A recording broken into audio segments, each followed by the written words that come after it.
Welcome to my YouTube channel. ఈ వీడియోలో home made air oil ఎలా తయారు చేయాలనేది చూపించబోతున్నానండి. ఈ ఆయిల్ వాడడం వల్ల జుట్టు రాలడం తగ్గుతుందండి. కావలసిన పదార్థాలు వచ్చేసరికి కరివేపాకు, మెంతులు అండ్ ఉల్లిపాయలు. తయారీ విధానం వచ్చేసరికి ఒక జార్ తీసుకొని దాంట్లో ఒక 1.5 స్పూన్ మెంతులను అయితే తీసుకున్నానండి.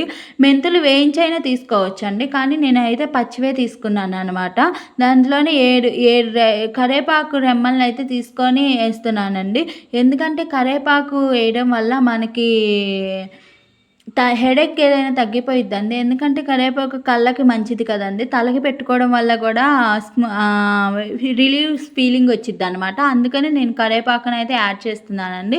ఇప్పుడైతే నేను గ్రైండ్ చేసుకున్నానండి. ఎందుకంటే మెంతులు అని కరివేపాకు గ్రైండ్ చేసుకున్నాక దాంట్లో ఉల్లిపాయలను యాడ్ చేస్తున్నాను. ముందే ఉల్లిపాయలతో గ్రైండ్ చేస్తే మెంతులు మెదగవండి. అందుకనే తర్వాత నేను ఉల్లిపాయలు యాడ్ చేసి గ్రైండ్ చేసుకుంటున్నాను అనమాట. ఇవన్నీ న్యాచురల్గా ఇంట్లో దొరికే వస్తువులతోనే ఆయిల్ తయారు చేసుకోవడం వల్ల సైడ్ ఎఫెక్ట్స్ కూడా రావండి. అలా గ్రైండ్ చేసుకున్న మిశ్రమాన్ని అయితే నేను ఒక బౌల్లో తీసుకొని పక్కన పెట్టుకున్నాను అనమాట. ఇప్పుడైతే నేను అయితే స్టవ్ వెలిగిస్తున్నానండి.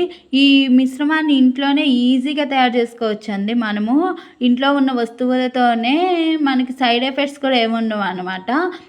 స్టవ్ వెలిగించి ప్యాన్ పెట్టి నేను కోకోనట్ ఆయిల్ని అయితే తీసుకుంటున్నానండి. ఈ కోకోనట్ ఆయిల్ వచ్చేసరికి నేనైతే కొబ్బరి ముక్కల్ని ఎండబెట్టి నేనే మరలా పట్టించుకున్న ఆయిల్ అండి, న్యాచురల్ ఆయిల్. నేనైతే 1.5 గ్లాస్ అయితే పోస్తున్నానండి. ఆ మిశ్రమానికి సరిపడా 1.5 గ్లాస్ కోకోనట్ ఆయిల్ని అయితే తీసుకుంటున్నానండి. మీరు కోకోనట్ ఆయిల్ న్యాచురల్ లేకపోయినా ఏ ఆయిల్ అయినా ఉపయోగించవచ్చు. ఏ కోకోనట్ ఆయిల్ అయినా ఉపయోగించవచ్చు అనమాట. ఇప్పుడు ఆ బౌల్లోనే అది పోసేసి నేను మిశ్రమాన్ని అయితే యాడ్ చేస్తున్నాను అనమాట. కోకోనట్ ఆయిల్ని బౌల్లో పోసేసినాక మిశ్రమాన్ని అయితే యాడ్ చేస్తున్నాను. ఈ మిశ్రమాన్ని మనం యాడ్ చేసినాక కలిదిప్పుకోవాలండి. ఎందుకంటే అడుగంటకుండా అలాగా కలిదిప్పుకుంటా మొత్తం ఈవెన్గా స్ప్రెడ్ అయ్యేలాగా చూసుకోవాలన్నమాట. ఈవెన్గా స్ప్రెడ్ అయినాక దీన్ని అయితే ఒక 10-15 నిమిషాలు అయితే బాగా మరగనివ్వాలన్నమాట. కోకోనట్ ఆయిల్ని బాగా 10-15 నిమిషాలు మరగనిస్తే బాగా తయారైపోయిద్దండి. బ్రౌన్ కలర్లోకి వచ్చిద్ది అనమాట.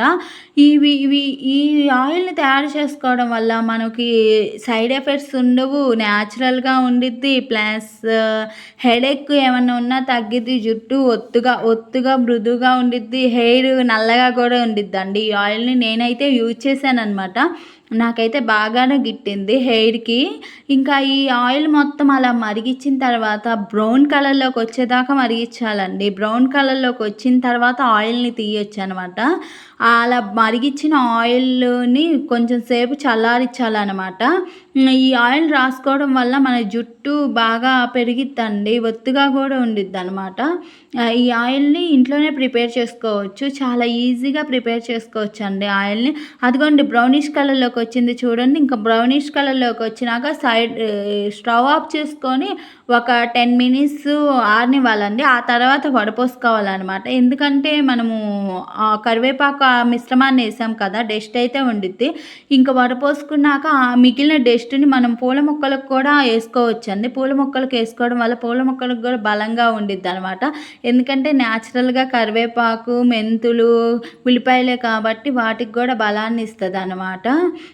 మీకు నా వీడియో నచ్చినట్టయితే లైక్ చేయండి, కామెంట్ చేయండి, షేర్ చేయండి. మా ఛానల్ని సబ్స్క్రైబ్ చేసుకోండి. పక్కన ఉన్న బెల్ సింబల్ని కొట్టడం మాత్రం మర్చిపోకండి. Thank you so much.